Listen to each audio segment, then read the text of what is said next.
You see all the van life photos, you watch all the van tours, but do you wonder what this nomadic lifestyle is all about? Are you curious about life on the road? Social media calls it #vanlife. We call it home. I'll ask 10 questions to get you the stories that you want to hear from the people who live, work, and travel and adventure in this nomadic lifestyle. Welcome to Life on the Road.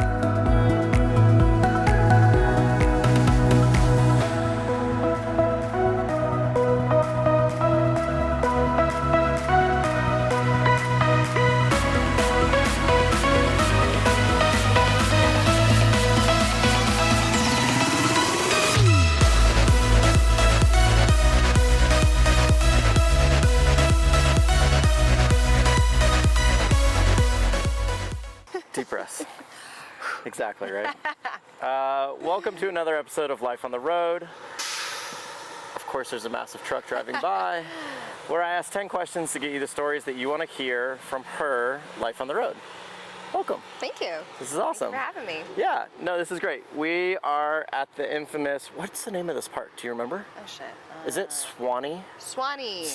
Yeah. Park in Moab, where every van lifer comes to walk in the grass and get out of the dust. There's no grass in Moab. Exactly. Except for here. If we look across the horizon here, there's probably 20 vans at least. Oh, at least. Yeah. So, yeah, no, this is amazing. I'm so glad we get to do this. Yeah. This works out perfectly. Perfect. So, as we always start the show, tell us who you are, where you're from, how long you've been on the road, and shamelessly promote yourself. Okay. My name is Kristin. I am originally from Florida. And How long have you I've been been on the road for just over 2 years. 2 years. Yeah. Okay. Nice. Yeah. And then an Instagram, where can people find you? My Instagram is a blonde.a.dog.and.a.van, It's which very, basically tells you what I am it's and what very- I have.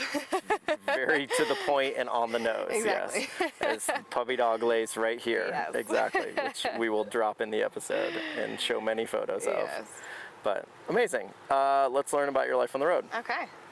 Question 1, what was the beginning moment, cause, or inspiration to live your life on the road? Okay. Great question. I'd like to think they're all great questions, but I'm kind of But that's biased. like, the beginning one. Yes, exactly. The good start to it. Correct. So I went through a divorce. Okay. Which was like kind of a big turning point in life. And We have something very much in common. Yeah. I did the same thing. yeah, and so you kind of reevaluate a little bit, and this was 2019, and Yep. 2020 or end of 2019, 2020, early 2020 was like, what do I want to do? Where do I want to go? I'm not tied to anything anymore. This is exactly the story I tell. Yeah. So I kind of had like, by December 2019, I was like, I'm going to backpack through Europe. There you go. I was like, this is what I'm going to do. I'm going to quit my job and all the things. And then, March 2020 happened, and that plan obviously was shut down. The world got shut down. Yeah. And so I kind of had to reevaluate, and I stumbled upon van life on Instagram, and it was like the best of both worlds. I could work, have my dog with me, and travel, knowing like I had barely seen the U.S. So amazing. Yeah, it just kind of fit. Was like the perfect fit. Yeah. And you just dove head first? Or a little bit of research? I did a lot of research, actually. Good. That's just kind of my my type. Okay. I plan a little bit more, and so I wanted to make sure I was like, setting myself up for future Kristin, basically. Okay.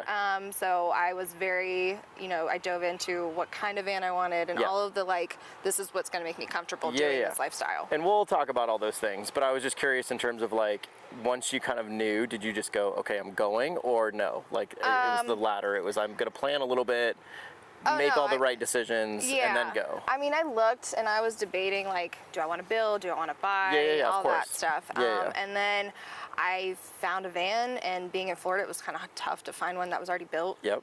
So I found one in South Carolina. I went and saw it and drove home with it. Nice. That's amazing. Yeah. Well, we'll get to the rig.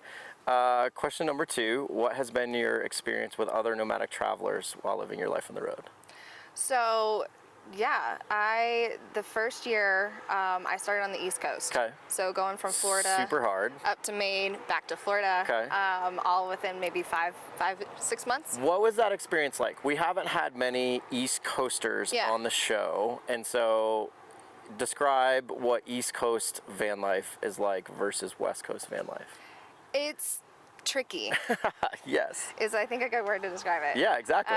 Gorgeous. There's so much to see out there. 100%. And it's really, really beautiful, but I did find myself doing a lot more like city camping, stealth camping. Yeah. It's just harder to find, like BLM isn't a thing out there. There's very few, if not any, public land on the West or on the East Coast. There's some like national forests, but they're like really tough to get to, and especially in summer when it's raining all the time, it's just miserable. So. Well, and two, it just, again, you find yourself at KOAs or like campgrounds or... Oh, it was a lot of Cracker Barrels and Walmarts and, you know, just random little boat ramps or like anywhere that I could find just that I felt comfortable and safe, that I was, you know, wasn't going to get the knock. Do you find it much easier out West? Oh, absolutely. Yeah.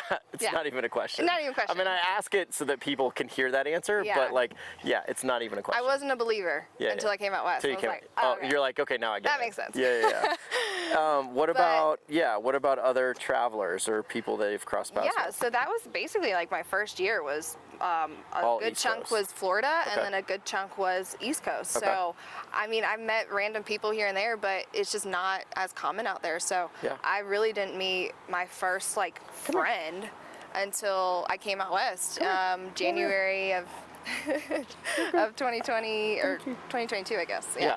Okay.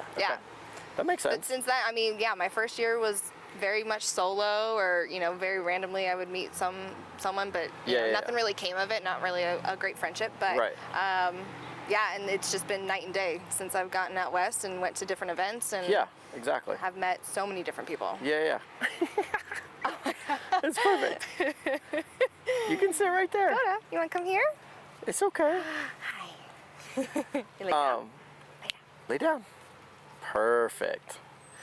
I mean, we met at Descend. Yeah. You know, and so it's obviously, and I say it all the time on this show, that van meetups are kind of the woven fabric of the nomadic community. It is. Like it's not necessarily how you have to meet people, but more than likely, if you go, that's where you're going to meet a lot of great friends. Yeah, like all at once too. Yeah, exactly. And it can be overwhelming, but at the same time, it can be really great. Yeah, and it's that's really beautiful. Where you meet your friends. I think that's kind of what I did, that I like enjoyed a little bit more, is I kind of like, I didn't start at Descend, I kind of like eased into it with some of the smaller events and kind of built it up slowly. So like by the time Descend hit, I wasn't coming in like brand new. You know, with no circle, no friends to enjoy it with. Descend for your first van event would be a little intense. Yeah. It would be very intense. But, I mean, it still can be done, but I don't know if I'd recommend it. So that makes perfect sense. Question 4, did you start your life on the road single? What is it like living your life on the road single? I started very much single. Going through the divorce, I was like, absolutely You're like, not. We're not dating. Do not even talk to me. Yeah.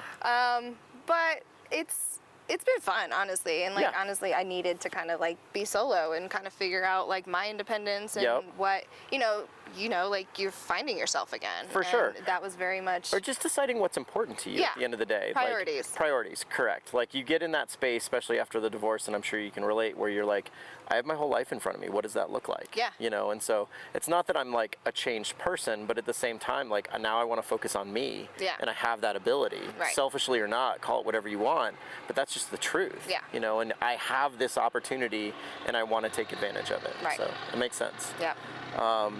But life on the road dating-wise, super fun? It's, yeah. I mean, it is fun. It's complicated. Of course. I mean, anybody that you talk to that's single dating in general is complicated. Let's just call that a spade a spade. True. But dating on the road is complicated. It's another level. It's another level of complication. Just because, at least for me, like I know people are different in how that they view it, but like the thought of like trying to date somebody who's stationary just seems very difficult to me. For sure. Especially I don't see me stopping this Correct. lifestyle right now. So I'm the same way. Being tied to like a city, it just doesn't really feel right. Yeah. So finding somebody that's also at least partly nomadic can be tricky. Yeah, for sure. And that pool is very small. It is. So it really is. That makes it twice as hard. Yeah. So yeah, no, I totally get it. It's one of those things where like, you know, we talk about it all the time on the show in terms of what would be your ideal dating situation on the road. Would you want somebody to be in your rig? In my rig? Yeah. Absolutely not. Okay. That's perfect. Absolutely not. I love that answer. No. I mean, separate rigs. It's a good size rig, but like, no. Yeah, that's my space. Yep. But yeah, ideally, even if it was like, you know, there was more of a future with whoever I'm seeing, you know, and we've talked about it, like, I think just 2 rigs just makes sense. Yeah, for sure. Because the independence that I feel like I would be cramping that kind of, like why I got on the road to begin with. 100%. More than like, and again, somebody, I can't remember who gave this piece of advice, maybe it was Holly, but she said, if you meet on the road, 2 rigs is ideal. If you are together prior to getting on the road, you design your own rig together. Yeah. She's like, that's the only way I see it. And I was like, that makes perfect sense. Yeah, like, it actually does. I can't imagine like somebody coming and living in Althea with me. Like, I didn't design her for that. Right. Like, it's not built for, I mean, it's built for another person, but like, I didn't design the layout for another person. Yeah. So. And that's your home, you know? Like, I'm sure it would feel uncomfortable for you as well as the other person to like really kind of like walk try into to somebody's like mesh that together. Yeah. And I've heard that from other people as well. I've been like, it just was a disaster trying to merge into my world. And it's already hard enough, I'm sure, exactly. to add that other layer. Yeah, for sure. Question number 5, what has been the best place or craziest place you've had sex during your life on the road? I mean, events are always interesting because you have so many different people walking around. Of course. But probably like coolest landscape. Yeah. Lake Mead, there's a really good spot where you can just have like the doors open to the back, and it's pretty pristine. Pretty awesome. Yeah, like sunset. Yep. Yeah. Okay. Lake Mead's a beautiful spot. Yeah. Obviously, Arizona's always a good spot. Yeah. Or no, is it Nevada? It's like right on the border. line, yeah. Okay. So I think that spot was Arizona. Nice. Okay. And yeah, van meetups are always interesting. You just see it rocking a little bit. That's okay. Just do it later at night when everyone's in bed. We all know what's going on. Exactly. It is what it is. Question number 6: how do you make money living your life on the road? So I'm a tad unique because I've kind of done a couple different things. Okay. I started working remote. Okay. For the company that I had a job prior to van life. Okay. Was it more like corporate stuff, or? Well, it's construction. So, but it was just it was contractor work. So my schedule was pretty flexible, which was nice. Okay. But it just wasn't sustainable. For them, basically. Sure. And then picked up another remote job, and that just didn't really feel right. Okay. And then also kind of got a nice little chunk of inheritance. Okay. So at that point, I was like, this will help. I'm gonna go retirement a little bit for a bit, and then I actually worked a seasonal job last summer in Bend at a brewery. So done a little bit of seasonal work, a little bit of remote work. Okay. They're both have their pros and cons. Yeah, of course. But now just started a new remote job. Okay, cool. So I mean, again, and it's why one of the reasons why I started the show is just to highlight like the different opportunities and the different ways in which you can work on the road. Like there's so many different things that you can do. You know, we're in Moab, there's tons of our friends that are around. Quite a few of them are working, you know, just short-term jobs here to make a little money for a couple months, 2-3 months, and then they'll be gone back on the road again, which I think is fantastic. Yeah. And then with the advent now of Starlink, remote work is, you know, becoming more and more popular and easier to do, more accessible, and you know, it's it makes it life a lot easier for sure. And actually, I don't think we can see your Starlink. It's up there. I saw it was up there. I saw it was up there. Well, and that was why I kind of move that direction. Quit the other remote job because I found myself in parking lots constantly. Yeah. And I wanted to just be able to park up in a beautiful spot and not have to go. Yeah. And not have to worry about service constantly. And yeah, I mean, that was a challenge pre-Starlink. Yeah. Was like you were tied to cellular signal. Yeah. You had to be in good service. Yeah. At the end of the day. Yeah, you're cruising iOverlander, like checking reviews. Exactly. On like a Sunday night, trying looking to make for bars, Yeah. basically, like not alcohol bars, Yeah. but cellular bars. You know, making sure you could actually dial in and make a phone call or have a conference call. Frantically driving into town just because you couldn't. Yeah. Yeah, no, it makes perfect sense. Yeah. So, and yeah, Starlink has just been an absolute game changer for the work world. I mean, if you're truly nomadic or you're thinking about a life on the road and you have the opportunity to be nomadic, you're gonna have to have a Starlink. Like, that's gonna have to be in your budget. To be comfortable, yeah. Well, yeah, to do it well. Yeah. To be consistent and to go to the places that you want. I don't want to sit here and say you have to have a Starlink. Right. That's not true. That's, you know, people have been doing it without Starlink forever and ever and ever. But it will make your life that much easier. Yeah, and you'll actually enjoy, like, being able to, like, work remotely. Yes. You know, it's just a different... Well, you just, to your point, you have the opportunity of being in a remote location, a beautiful location, and still get to do your work. Yeah. So you're not forced to come into a park in a city and have to work. So, question number 7 is, what is your vehicle, who built it, and why did you choose it to live your life on the road? All right, I have a 2019 Promaster, 1500, 136 wheelbase. Okay, so the short wheelbase. A little shorty. Yep. It's like in the middle. Yeah. I mean, it's just me and Koda, so it's perfect for us. Yeah. One of my biggest criteria when I was buying the van was height. Interesting. I wanted to be able to stand up. Yeah. 100%. Of course. And be comfortable. Like, if it was raining or cold or whatever, you know, weather outside, I wanted to be able to cook and chill and do everything that I needed to do inside the van. Right. Whereas, I mean, you live mostly outside. Yeah. But, you know, just being able to live comfortably inside if you want to. And then, I mean, you referenced that you were living in Florida at the time, and obviously when you started van life, vans were hard to come by. Yeah. So, like, actually acquiring one was difficult. It was. I imagine. Yeah, I really lucked out. I bought it from a guy in South Carolina who bought it from a builder in Kentucky. Okay. So it's second owner, but custom built at one point. Yes. Yeah. Yeah, and they did a great job. Nice. And then, you know, after you lived in it for a little bit, I kind of customized it for what you needed. Koda's needs. And, you know, you make little tweaks along the way. Of course. Add different things. Nice. How many miles did it have on it when you bought it? It was like 39,000. How many miles you got on it now? 76. Hi, girl. Okay. It's not bad. I mean, that's 2.5 years. It's not bad. 40K in 2.5 years? That's really not that bad, I feel. It's not. Okay. It's not at all. Yeah. Actually, it's not a lot of driving at all. Which feels a little crazy because I feel like I was always on the move. I was always driving. I did 43,000 in my first year. Wow. Stupid. So stupid. It's a little much. You need to slow down, Chad. And if you looked at my schedule this summer, that's not really happening. Yeah. As we just chatted about me driving 5 hours as soon as we get done here. Yeah. I'm ridiculous. Question number 8. What is the best bathroom, number 1 or number 2 story from life on the road? You laughed at this question. Now you got it. Okay. Yeah, I didn't understand it the first time. Is there a toilet in the rig? I do. I've changed it a couple times. Okay. Talk about the setups. I had what are they called? The little camp RV toilets. The cassettes? Cassettes. Yeah, okay. Yeah. So I have one of those. That's what you started with? I started with one of those. Okay. Probably like the little 2.5 gallon one. Yeah, the little baby one. Yep. It was fine. Yep. It was only number 1 at first. Okay. And bags. At first. Oh, and then bags. And bags. Okay. Which quickly got very uncomfortable. Not your jam. You know, yeah. Okay.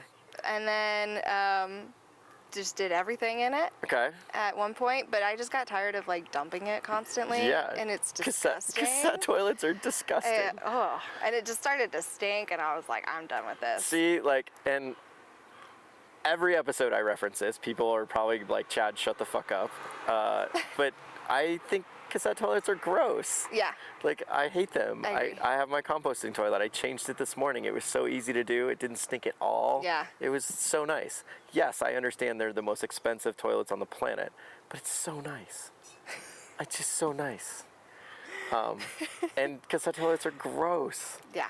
And I get them for space. Like, they're so small. Yeah. And it makes perfect sense. And they're cheap. And they're cheap. They're like $75. Yeah, exactly. And, you know, if you have to have a toilet, that works. Yeah. But don't go up in elevation without pulling the little lever. You ever had that issue? No. Have you ever heard about that or had that issue? Oh, it's the best. It's the most popular story told on this show. Really? Yeah. To where if you drive from, like, you know, Denver, the story is Kristin's. I'll reference Kristin. She drove from Denver to Estes Park. So you're going at like 5,000 feet to, you know, 11,000 feet, 10,000 feet. And it builds up pressure. And so there's like a little air valve that if you don't release the pressure and you open that lid. Oh. Yeah. Yep. You told me to never get one again. Good grief. I guess I'm lucky that that never happened to me. There's like, there needs to be like a label that comes with, like, you know, be cautious in elevation. But yeah, that story's been told 100 times. Like her boyfriend at the time, like, they hadn't used it yet, but had all the blue, like, caustic material in there that, like, you put in there. And, like, her boyfriend, like, was a Smurf, basically. And then, who else? Rich and Heather. From Good Vibes, their daughter opened it and had, like, everything on her. So bad. Oh my gosh. Yeah, there's been so many stories of that happening. Yeah, it's really bad. That's wild. Yeah. Wow. It's interesting. So you don't have it anymore? No, I don't. You got rid of it? I got rid of it because I got tired of it. Yeah, it's just gross. Yeah, it was either get a new one because it was disgusting or do something else. Yeah. So, I don't know. My setup is the cheap version of yours, basically. A little homemade composting one. I think it's great. I love it. It's all honestly, it's all you really need. Like a bucket and some material and a seat. Yep. If you want, like, and a little separate pea jug. Yeah, that's totally fine. Like, I'm a big fan of the composting material, just in general. Yeah. Like, maybe it's the landscape architect in me. I don't know. Like, it smells like dirt. It's amazing. It's simple. You don't have to stress about it. Yeah, you don't have to, like, find a dump every single time. Yeah, that's another thing is, like, it being compost, you legitimately could walk over to that trash can and throw it away. Yeah. Like, it's dirt. You could spread it out on the ground and help the flowers. I probably wouldn't. I would not. But you could, yes, I get your point. In theory you could, yes. I would not do that either, no. For sure. But any, like, horror stories? I mean, I really don't. I mean, you've spilt a pee jug on their floor. Yeah. We always say van life's a rite of passage. If you haven't had pee on your floor, you're not a real van lifer. And then, okay, this is, I guess, a story. When I was switching to the composting thing with the pee jug, finding the right container and, like, the whole to be the pee jug method, it was wild to me, and it's a full process. I don't know how many times I peed on myself. Like, it did not go in the bottle. It went all over the floor and myself. So where have you landed? What is your pee jug? It is a very wide mouth container. Is it a wide mouth? It's not a wide mouth Nalgene. It's just a container. It's like a $4 thing at Walmart. It's like one of the food containers for, like, a pantry storage or something. There you go. And it's just, like, yay big. It's got a big ass mouth on it. It's a screw lid. Yeah. Fucking perfect. Done. I already replaced it. It's fantastic. I love it. It's so good. So good. I love that we're talking about this right now. Of course. I mean, again, you come into this lifestyle, you become a nomad, you live on the road full time. Everybody talks about this. You get comfortable talking about poop. Exactly. Which is the wildest thing in my life. It's hilarious. But, like, everybody goes through the same thing. Yeah. You know what I mean? Yeah. Like, everybody experiences this. Everybody poops. Everybody poops, Everybody's got an experience. And in a van, it's just an interesting experience. Well, it's funny because, like, everybody's got a different way to deal with it. Correct. And that's why I asked the question, because, again, people that are coming into this lifestyle or don't know about this lifestyle, that's why I asked the question, because it is such an interesting topic. Well, it's probably a big concern for a lot of people. Well, like, how do you deal with that? I can't tell you how many times, like, living in the van, people just, let's call it carpet walkers, thank you, Blakely, they literally are like, how do you go to the bathroom? I'm like, what do you mean?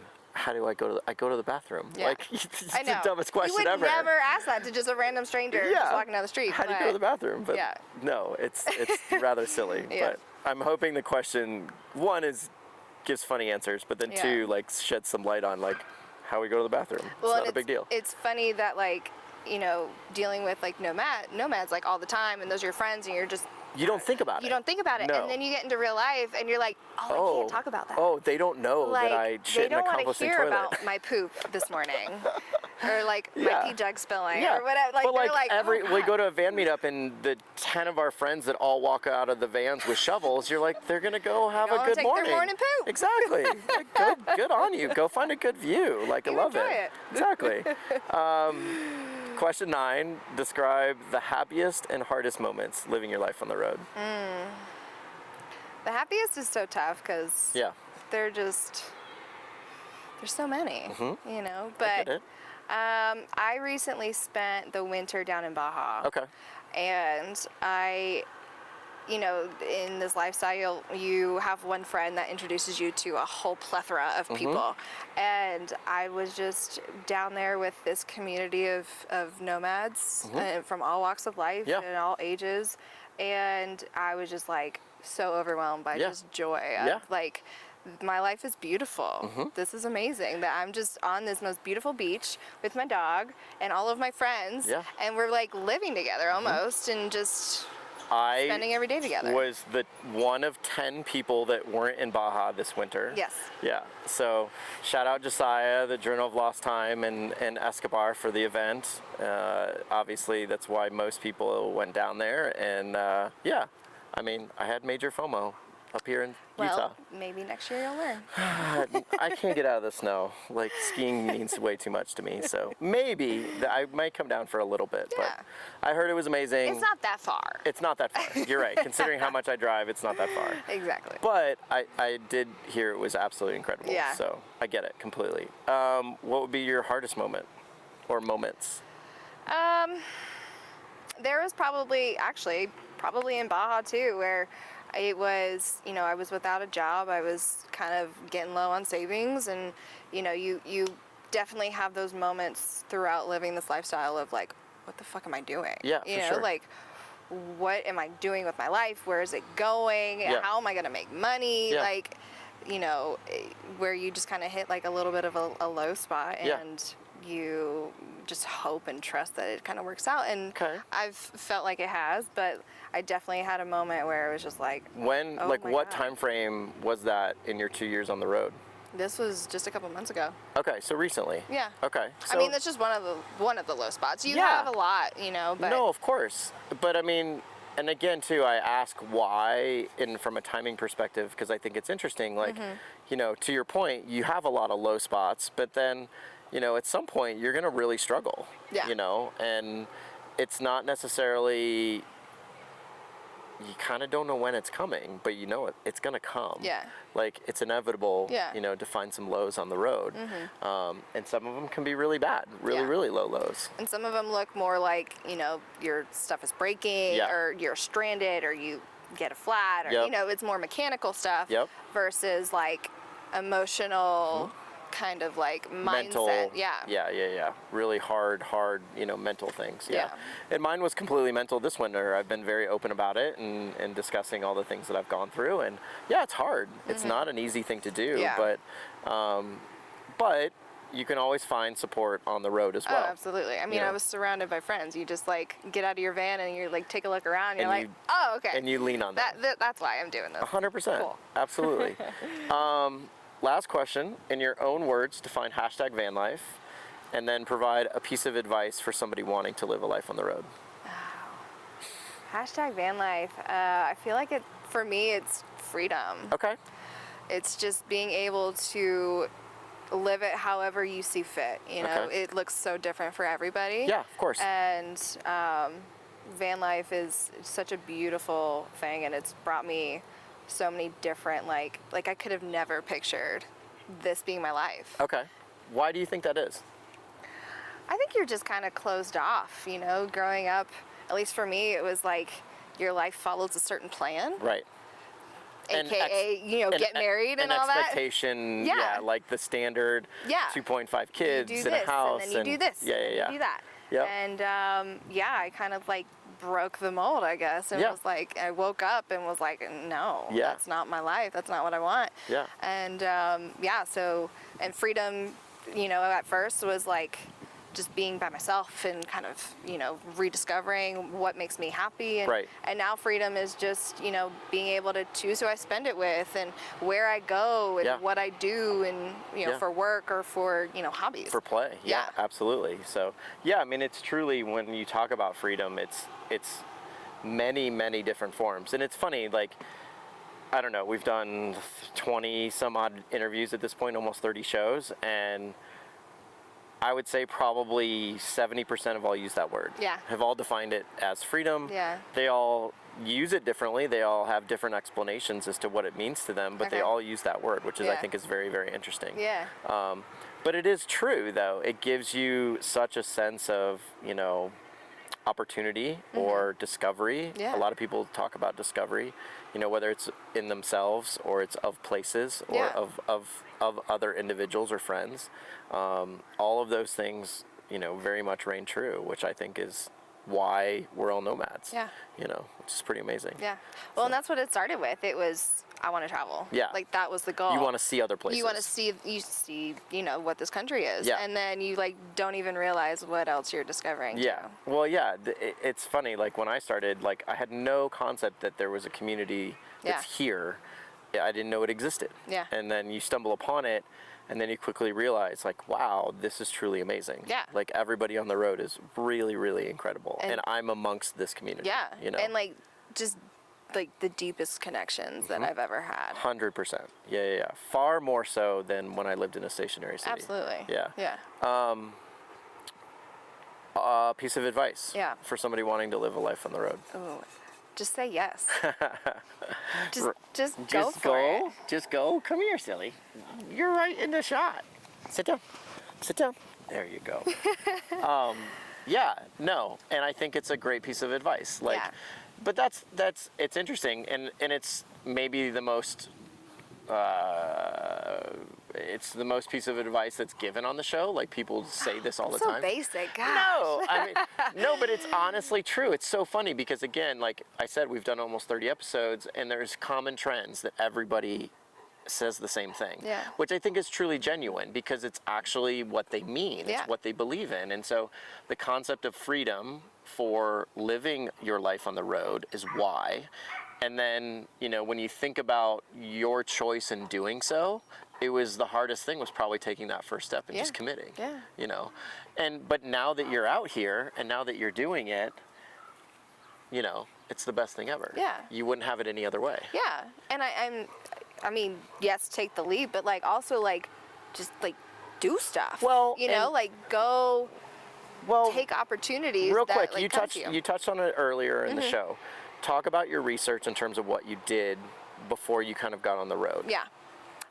So I found a podcast, to be honest. I mean, Instagram was pretty big. Yeah. As far as a resource. Yeah. But it wasn't as big as it was now. Yeah. So I found a podcast by Divine on My Road. Okay. #idol. She's amazing. Love her. Yeah, she's amazing. And she was so brilliant, and she broke it down. Yeah.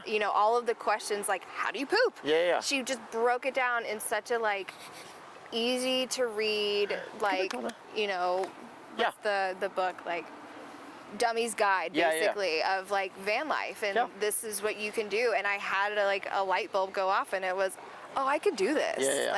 It's actually feasible for me. This is something that actually is very interesting and is not so daunting anymore because I have a little bit more knowledge. Yeah. That's amazing. Yeah. I mean, again, too,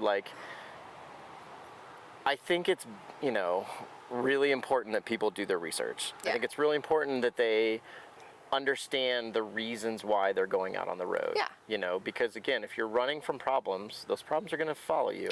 Very much so. Exactly. And, Also, you know, having a little bit of base information or a base knowledge before you get on the road is really, really helpful. Yeah. Whether you're testing it out, whether you rent a rig, whether you're trying it in your car, but just spend like a little bit of time, a little bit of time, like kind of playing with the idea before you go full in. Yeah. You know, I think that's, you know, really wise and a really good thing. So yeah, and her podcast is amazing. Yeah. So yeah, she has tons of information, which again is great. I think there's lots of podcasts out there nowadays where you could, you know, you could listen YouTube to channels, yeah, all kinds YouTube of stuff, exactly. Watch this show. Watch every episode of this show. You'll get a lot of good information. And honestly, it's why I started the show was because, you know, I built Althea and it was super easy to do for me personally as a designer. But then when I rolled it off the lot, I was like, well, fuck, now what do I do? Now you're in it. Yeah, now I'm in it. I have no idea what I'm doing. Yeah. And so I'm hoping the show kind of sheds a little light on that process. Yeah. At the end of the day, you can do all the research you want. You just got to do it. Correct. And that goes back to your piece of advice. It's just starting. Just come out here, join us. We'll welcome you with open arms. Yeah. Oh my gosh. Yeah. Yeah. I mean, that's how the community works. So those are your questions. Okay. This was amazing. Yeah. Thank you so much for doing this. Super easy, not stressful. No. Apologize for the background noise, but I don't think it'll be too loud. I think it'll be fine. No. It'll be okay.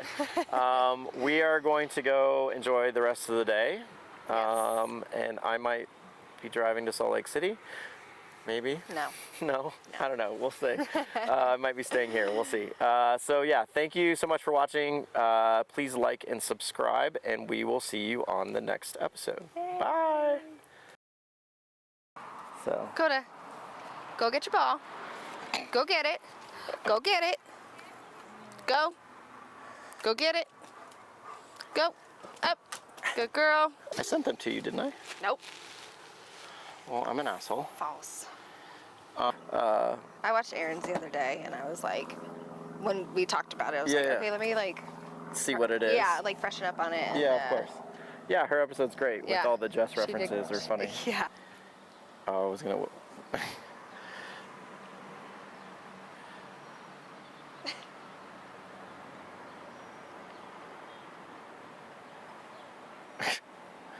This is what we're laughing at. Living the best life. I'll drop that in the episode. That'll be funny. Or at least in the outtakes. Yeah. Good job. Thanks. Super easy. Yeah. And you were so good. Oh, good job. I had to make my appearance. I had to play with the ball the whole time, and we're still recording. We had talked about doing you and Aaron, or you and Jess together. I know. Well, we'll have to do it at some point. I know, right? That'd be cool. Read everybody is like I'm finding common themes. Yeah. Like, you know, the concept of freedom, the concept of, you know, what it means to people to be on the road. Like all these things, you're starting to see trends, and you're starting to, not necessarily trends, but like, again, a common theme or a common message.